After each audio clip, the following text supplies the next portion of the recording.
Pemirsa Surabaya TV dimanapun Anda berada saat ini, berbahagia pada kesempatan kita kali ini telah hadir sosok yang sangat istimewa.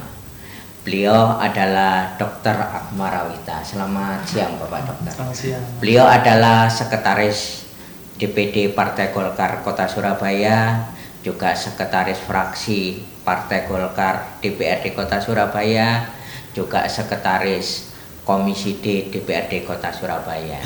Dalam waktu satu jam mendatang kita akan berbincang dengan beliaunya terkait dengan penanggulangan kemiskinan di Kota Surabaya. Baiklah, kita langsung menyapa beliaunya. Selamat siang Bapak Dokter. Selamat siang Mas Nanang.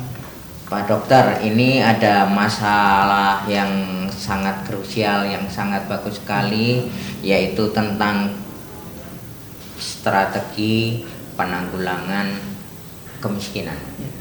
Jadi menurut pemerintah kota bahwa ada hal yang sangat signifikan terkait dengan data, yaitu penurunan di tahun 2002 yang awal tahun itu mencapai 1,3 juta jiwa warga miskin, kemudian menurun menjadi 427 jiwa. Angka ini tentu sangat signifikan. Nah, keberhasilan ini menurut Pak Dokter strateginya bagaimana bisa terjadi penurunan yang begitu signifikan? Silakan Pak Dokter. Ya, jadi sebenarnya memang kita sangat apresiasi ya, jadi mengenai penurunan angka kemiskinan ini ya. Tapi walaupun penurunan angka kemiskinan ini ada di dalam angka, karena itu dasarnya kan kalau tidak salah berdasarkan BPS ya, data BPS ya, Badan Statistik Nasional. Pusat Statistik ya. Nah, jadi ini sangat kita apresiasi ya, karena memang dilihat program-program kerjanya pemerintah kota itu cukup banyak untuk mengentaskan kemiskinannya, apalagi penurunan ini kita lihat dibandingkan dengan kota-kota lain yang dimana sebelumnya masuk dalam pandemi COVID ya. Tentu saja waktu pandemi COVID itu tentu saja angka kemiskinan pasti naik semuanya di setiap kota, tapi di Surabaya tahun 2021 kemudian ke 2023 sangat signifikan turunnya. Nah, tetapi kalau kita teman-teman lihat juga di teman-teman DPRD di lapangan, tentu saja masih banyak terasa adanya warga-warga yang memang tidak mampu, warga yang miskin. Jadi memang kemiskinan ini sangat dinamis angkanya. Jadi walaupun kita berhasil menurunkan, tetapi apakah memang yang mempertahankan atau mungkin nanti meningkat lagi, itu yang sebenarnya perlu diperhatikan, dan bagaimana cara bisa menurunkan lagi dari angka yang tadinya menjadi berapa? 9 ya. Dari 900 sekian itu ya, 9.000 sekian itu. Nah, karena apa? Karena kalau kita lihat Mas Nanang, jadi ternyata pasca pandemi ini banyak sekali warga yang tadinya yang tadinya tidak miskin menjadi miskin. Mungkin ada beberapa yang usahanya baik, yang tadinya miskin menjadi tidak miskin, tetapi mereka itu berada pada garis kemiskinan, di dekat-dekat dengan garis kemiskinan. Jadi kalau kita lihat itu ada perpindahan di situ dan sangat rentan sekali. Jadi kalau kita lihat tuh orang-orang yang berada pada garis borderline. Jadi ketika nanti suatu saat nanti perekonomiannya goyang sedikit, maka yang tadinya sudah lepas dari garis kemiskinan masuk lagi. Nah, ini yang menyebabkan angka itu berubah dinamis. Nah, Jadi dengan adanya Raperda kemiskinan ini, penanggulangan percepatan kemiskinan ini, diharapkan orang-orang yang berada di garis borderline ini betul-betul bisa lepas jauh dekat dengan garis kemiskinan, sehingga betul-betul entas gitu ya. Jadi harapan kita seperti itu. Ya, Pak Dokter. Tentu saja permasalahan di lapangan berkaitan dengan strategi dari penanggulangan kemiskinan ketika itu diterapkan kan tentu saja juga tidak semulus yang diharapkan. Banyak sekali juga terjadi penolakan-penolakan ketika dilakukan, misalnya pemasangan identitas bahwa ini adalah warga miskin. Nah, ada sementara yang berpendapat bahwa kota Surabaya dengan APBD yang sekian lah kok masih ada warga yang dicap miskin. Ini kan ini dianggap sebagai sesuatu hal yang memalukan, kemudian tidak manusiawi dan sebagainya. Sebenarnya tujuan yang diharapkan dengan pemasangan stiker itu sebenarnya apa, Pak Dokter? Ya, jadi sebenarnya stiker ini awal mulanya karena ada data yang simpang siur, jumlah data penduduk miskin yang berubah-ubah, kemudian sangat berbeda dengan data yang dihasilkan oleh BPS, ya, Pusat Statistik. Jadi sangat jauh. Jadi ini yang menyebabkan kemudian intervensinya akhirnya juga berbeda. Jadi banyak sekali, kalau setiap saya reses itu banyak sekali laporan bantuan sosial ini yang salah sasaran. Ada orang yang mampu, kemudian dia mendapatkan bantuan, tetapi orang yang tidak mampu tidak mendapatkan bantuan. Nah, ini sehingga akibatnya memang kemarin masukan kami memang dari DPRD dibuat penanda. Jadi tidak harus stiker, sebenarnya dibuat penanda di mana semua warga di desa, di kelurahan dan RT RW masing-masing itu tahu bahwa ini tandanya dia warga yang memang butuh bantuan gitu ya.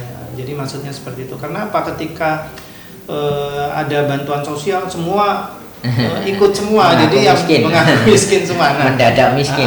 Jadi kemudian juga data kita memang harus diperbaiki. Nah, berhubungan dengan stiker itu ya, memang ini banyak kontroversi. Jadi tapi oke lah, karena ini sudah dicetak banyak, Mas. Stiker itu udah, kalau nggak salah udah 300.000 ya kita cetak itu. Nah, tapi ini kita evaluasi nanti. Yang jelas tujuannya sebenarnya untuk mendata yang benar-benar bahwa ini adalah yang berhak untuk mendapatkan intervensi. Jadi intervensi ini untuk pemerintah kota ini banyak sekali, Mas. Jadi orang yang warga miskin ini dulu yang kita sebut MBR itu intervensinya dari pendidikan, kemudian dari bantuan sosial terutama bantuan sosial, kemudian intervensi rumah susun, kemudian intervensi pekerjaan, permakanan dan sebagainya. Nah, ini intervensi ini yang mau dirapikan sehingga tepat sasaran. Nah, masalah nanti kalau sudah stiker ini nanti datanya sudah valid semua, karena itu nanti sistemnya ada dimasukin ke barcode. Nah, jadi nanti kalau sudah lengkap semua dan sudah tersistem rapi, stikernya mau dicabut ya monggo. Nah, cuman memang ini juga bisa melihatkan bahwa mentalitas orang-orang yang kemarin itu mampu tetapi memanfaatkan momen ini. Jadi itu juga. Tapi kita evaluasi nanti 6 bulan 1 tahun seperti apa.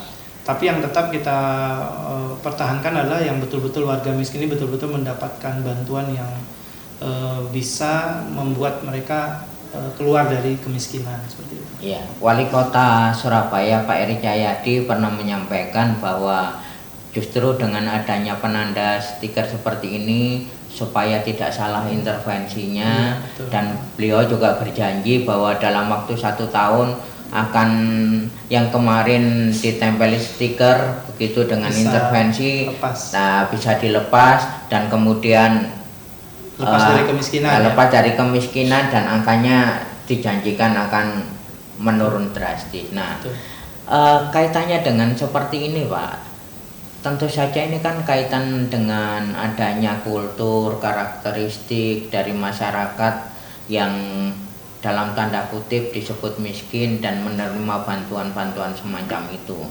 Kalau menurut hasil peninjauan di lapangan oleh Pak Dokter, apakah mereka ini sebetulnya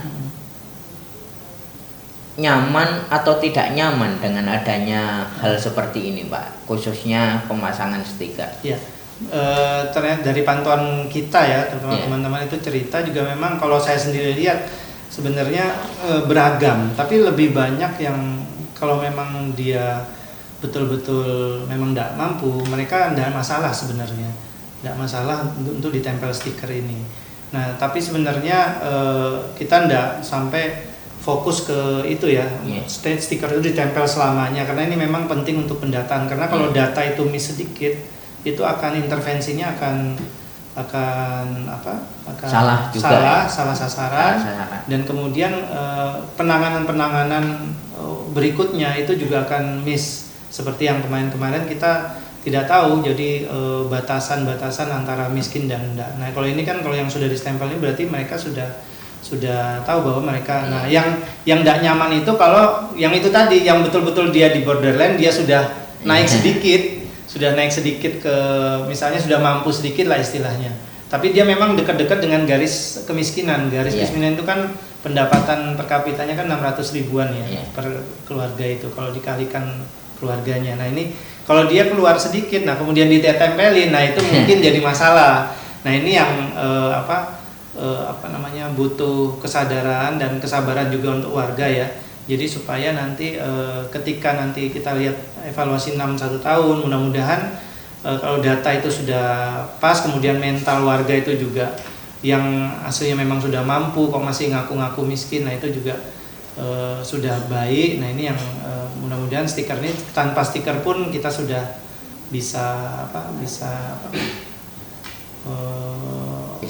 menyelesaikan ya program-program sasarannya itu dengan tepat, dan data itu juga betul-betul sudah online ada di dalam server kita, dan satu arah dengan data DTKS yang ada di pusat. Selama ini kan berbeda sekali, Mas. Data di pusat sama di Kota Surabaya. Jadi di pusat lebih sedikit. Iya, Pak Dokter. Setelah melakukan pendataan, peninjauan di lapangan, melihat dari dekat potret masyarakat, sebagai ketua pansus, tentunya kan Pak Dokter berharap nanti ada satu formulasi khusus, satu aturan khusus, paling tidak nantinya untuk 5 tahun ke depan ini kan bisa menjadi satu standar penanganan kemiskinan yang ideal gitu lah. Ideal yaitu tadi paling enggak dianggap yang humanis dan kemudian yang efektif, efisien dan sebagainya. Dari pantauan Pak Dokter, kira-kira apa yang akan menjadi pokok-pokok yang krusial di dalam perda yang sedang dibahas pada saat ini? Silakan, Pak. Jadi sebenarnya perda ini sudah sejak tahun 2019 yaitu dibuat, direncanakan, tetapi karena ada kondisi COVID jadi agak molor, tapi ini sudah masuk pansus, jadi insya Allah tahun ini kita sudah pernah perda baru sehingga menjadi landasan yuridis, karena selama ini kalau kita lihat jadi penanganan kemiskinan itu terpecah-pecah. Jadi memang sementara ini jadi selama ini kan dikomandani oleh Bapeko ya, Bapeko. Nah, sedangkan Bapeko sendiri tugasnya kan banyak sekali. Sedangkan intervensi kemiskinan itu, pengentasan kemiskinan itu tersebar di berbagai instansi dinas ya. Jadi ada dinas sosial, ada dinas kesehatan, ada tetapi jadi yang macam dan mengintegrasikannya itu fokusnya itu tidak ada, sehingga kita punya landasan yuridis Raperda ini untuk bisa tadi menyelesaikan penanganan secara humanis, dan betul-betul Surabaya ini keluar dari jauh dari angka yang tinggi dalam kemiskinan. Jadi sebenarnya kalau pokok-pokok pikiran kita sudah ruang lingkupnya itu pertama ya tadi pendataan ya. Jadi yang pertama memang pendataan, kemudian ada hak dan tanggung jawab. Jadi hak dan tanggung jawab siapa yang nanti akan memfokus ke penanganan kemiskinan ini. Kemudian indikator kemiskinan, penyusunan strategi, kemudian lagi ada kebijakan, kemudian koordinasi kelembagaan itu ada di dalam perdanya, kemudian pendampingan warga miskin, peran serta masyarakat itu masuk nanti. Jadi dari swasta, negeri maupun apa yang ada itu masuk diintegrasikan, kemudian penghargaan, pendanaan dan pengawasan, sehingga nanti dari ruang lingkup itu semuanya nanti kita bisa mengatur secara yuridis bahwa penanganan kemiskinan ini betul-betul terfokus sehingga angka kemiskinan itu bisa kita tekan sedemikian rupa, dan mudah-mudahan nantinya tidak banyak lagi dan tidak naik turun seperti yang tahun-tahun sebelumnya itu ya. Ya, Pak Dokter. Pada saat pembahasan rencana Perda Perlindungan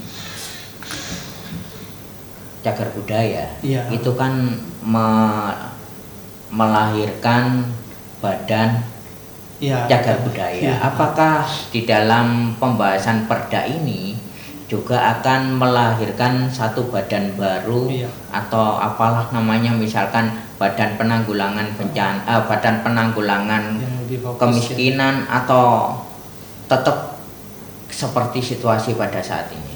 Kelihatannya nanti kita berdasar pada peraturan kementerian, kementerian sosial ya. Yeah.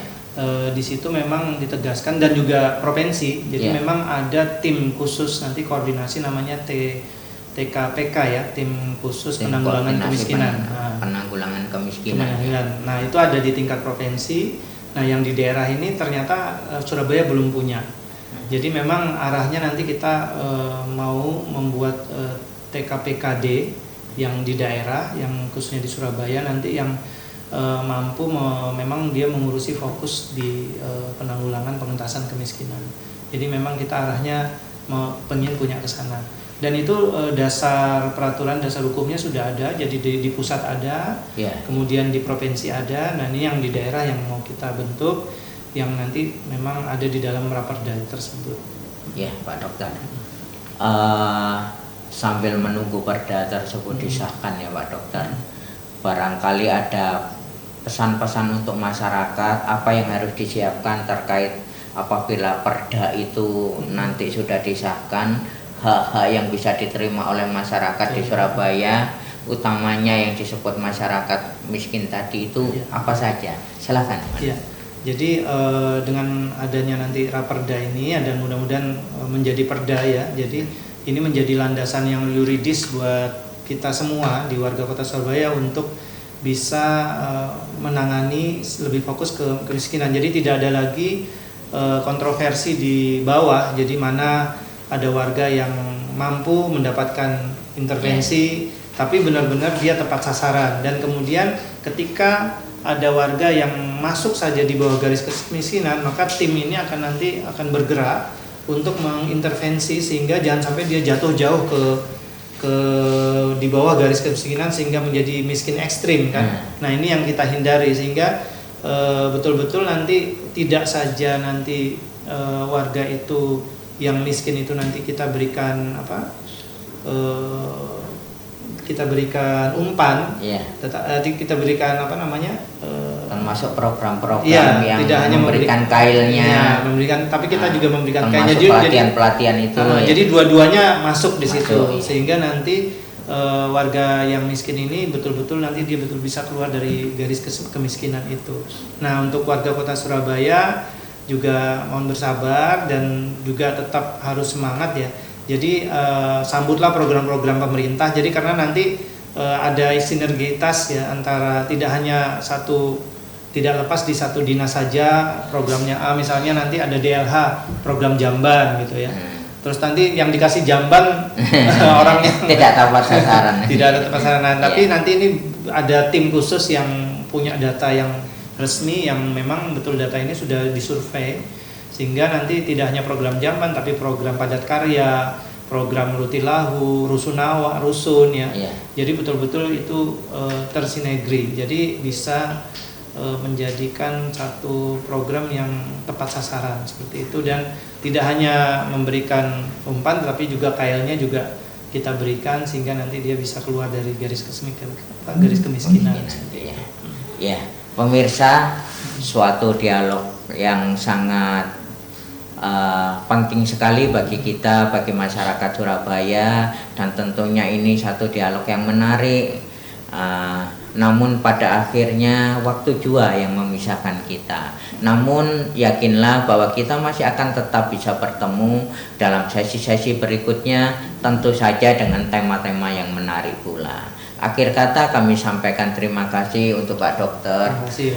Sampaikan terima kasih untuk masyarakat yang setia kepada Surabaya TV, setia pada channel 35, dan karena itu tetaplah bersama Surabaya TV. Terima kasih, salam Surabaya TV. Salam Surabaya TV. Ya.